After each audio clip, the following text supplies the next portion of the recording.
नमस्कार, माझे नाव मनीषा कृष्णा जाधव आहे.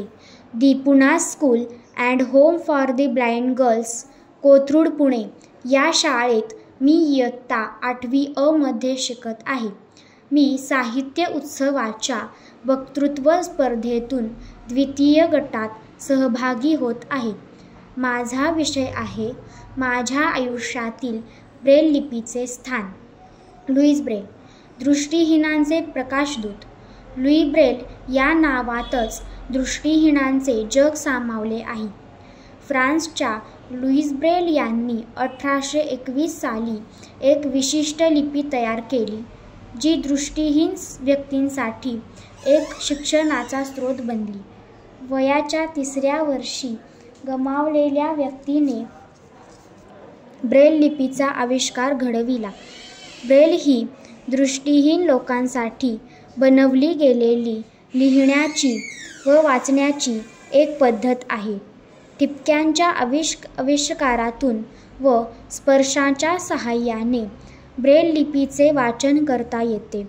या स्पर्शज्ञानाची सुरुवात मी वयाच्या 7व्या वर्षापासून केली. पहिल्यांदा ब्रेल लिपी शिकताना मला असे वाटले की खरंच मी ही लिपी शिकू शकेल का आणि याचा मला माझ्या आयुष्यात खरंच उपयोग होऊ शकेल का, असे अनेक प्रश्न माझ्या मनात थैमान घालत होते. पण पहिल्यांदा ब्रेल लिपी शिकताना मला अवघड वाटली. खरं जसजशी मला ब्रेलची ओळख होत गेली आणि मी पहिले ढ अक्षर शिकले, तेव्हा मला असे समजले की हे तर शिकायला खूपच सोपे आहे. अशाच पद्धतीने मी हळूहळू शिकत गेले आणि कधी सहजरित्या वाचायला लागले हे माझे मलाच समजले नाही. अशाच पद्धतीने मी ब्रेल लिपीचा वापर करून विविध पुस्तके, कथा, कादंबऱ्या वाचायला तसेच लिहायला शिकले.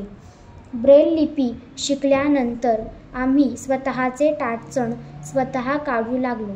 तसेच पेपर लिहायला लागलो. सामान्य मुलांच्या बरोबरीने विविध पुस्तके वाचायला लागलो.